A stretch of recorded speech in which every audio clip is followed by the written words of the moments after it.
Bonjour à tous et bienvenue dans cet épisode consacré à un sujet fondamental du monde maritime, les navires de service. Quand on pense aux grands navires marchands ou aux porte-conteneurs, on oublie souvent les nombreuses embarcations qui travaillent dans l'ombre pour garantir la sécurité, la fluidité et l'entretien des ports et des chenaux. Pourtant, sans ces navires spécialisés, la navigation maritime moderne serait tout simplement impossible. Aujourd'hui, nous allons découvrir les principaux types de navires de service et comprendre leur rôle essentiel. Commençons par les dragues. Les dragues sont des navires spécialisés qui servent à entretenir les ports, les chenaux et les zones de navigation. Avec le temps, les sédiments comme le sable, la vase ou les graviers s'accumulent au fond de l'eau. Cela réduit la profondeur et peut devenir dangereux pour les navires à fort tirant d'eau. Le travail des dragues consiste donc à déblayer le fond marin afin de maintenir une profondeur minimale permettant aux navires de circuler en toute sécurité. Il existe plusieurs types de dragues, comme les dragues aspiratrices ou les dragues mécaniques, chacune adaptée à des conditions spécifiques. Grâce à ces navires, les ports restent accessibles et opérationnels toute l'année. Passons maintenant à un autre acteur incontournable, les remorqueurs. Les remorqueurs sont des navires puissants, souvent de petite taille, mais dotés de moteurs très performants. Leur mission principale est d'assister les grands navires lors des manœuvres délicates. Il existe plusieurs types de remorqueurs.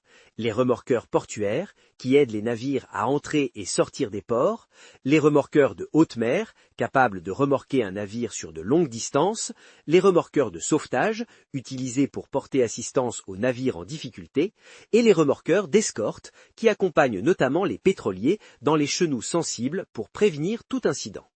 Dans des espaces restreints, comme les ports, les remorqueurs sont souvent indispensables pour garantir des manœuvres précises et sécurisées. Continuons avec les bateaux pilotes. Ces embarcations rapides ont une mission très spécifique, amener le pilote maritime jusqu'au navire qui arrive au port. Le pilote est un expert local qui connaît parfaitement les conditions de navigation, les courants, les profondeurs et les particularités du port. Une fois à proximité du navire, le pilote monte à bord, souvent grâce à une échelle spéciale appelée échelle de pilote, puis il guide le navire jusqu'au quai ou vers la sortie du port. C'est un moment impressionnant et parfois spectaculaire, surtout lorsque la mer est agitée. Parlons maintenant des bateaux de lamanage. Le lamanage est l'opération qui consiste à amarrer ou désamarrer les navires au port. Les bateaux de lamanage transportent les lamaneurs, qui sont les professionnels chargés de fixer les amarres du navire au bollard du quai. Ces bateaux jouent un rôle essentiel dans l'organisation portuaire. En plus de cette mission, ils peuvent également participer à des opérations de lutte contre la pollution dans les ports, par exemple en cas de fuite de carburant ou de déversement accidentel. Un autre type de navire très important, les baliseurs. Les baliseurs sont responsables de la mise en place et de l'entretien des bouées et des aides à la navigation. Ces bouées servent à indiquer les chenaux, les dangers ou les zones spécifiques que les navires doivent suivre ou éviter. Les baliseurs s'occupent également des systèmes d'ancrage de ces bouées, appelés mouillages, et veillent à leur bon fonctionnement. Sans eux, la signalisation maritime serait rapidement désorganisée. Autrefois très répandus, les bateaux phares occupent une place particulière dans l'histoire maritime. Ces navires étaient ancrés de façon permanente dans des zones dangereuses, comme des bancs de sable ou des récifs, où il était difficile de construire un phare. Le rôle était de signaler ces dangers aux navires grâce à des feux puissants, visibles de loin. Aujourd'hui, ils sont souvent remplacés par des balises automatiques, mais certains existent encore ou sont conservés comme patrimoine maritime. Les bateaux de sauvetage sont spécialement conçus pour intervenir en mer dans des conditions parfois extrêmes. Leur mission principale est de secourir les personnes en danger, qu'il s'agisse de marins, de pêcheurs ou de passagers. Ces bateaux sont rapides, très robustes et équipés de matériel de secours, de communication et parfois de dispositifs médicaux. Ils représentent une véritable ligne de vie en mer. Dans les ports, le risque d'incendie existe toujours, notamment à cause du carburant ou des marchandises dangereuses. C'est là qu'interviennent les bateaux-pompes. Ces navires sont équipés de puissants systèmes de lutte contre l'incendie, capables de projeter de grandes quantités d'eau ou de mousse.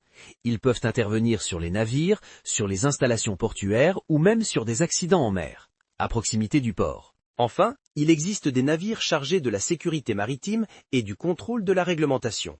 Leur mission est de vérifier que les navires respectent les lois maritimes, les normes de sécurité et les règles environnementales.